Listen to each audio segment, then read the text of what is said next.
क्या उस भेड़िए की कहानी मालूम है जिसकी तुम जल गई थी? मेरे बुजुर्ग मुझे बचपन में सुनाया करते थे।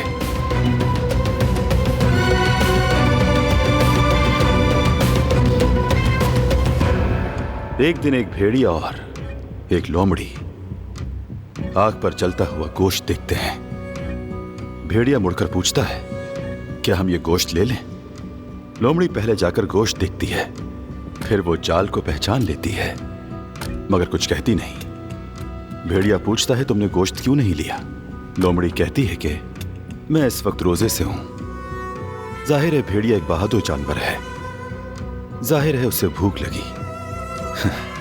तभी वो छलांग लगाकर गोश्त पकड़ लेता है। जैसे ही वो मुड़ता है, समझ जाता है कि ये एक जाल है।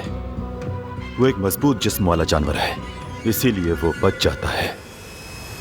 लेकिन उसकी दुम आग में फंस जाती है, जिससे उसे तकलीफ होती है। उसकी दुम जलने लगती है। जब वो वापस आता है, उसे वो लोमड़ी नजर आती है जिसने उसे धोखा दिया था। तकलीफ के बावजूद वो अपनी दुम की आग बुझाए बगैर उसी आग से लोमड़ी को जलाता है, सजा देता है, बदला लेता है। उस दिन के बाद से ही लोमड़ी जब भी भेड़िए को देखती है तो उससे बचने के लिए भाग जाती है।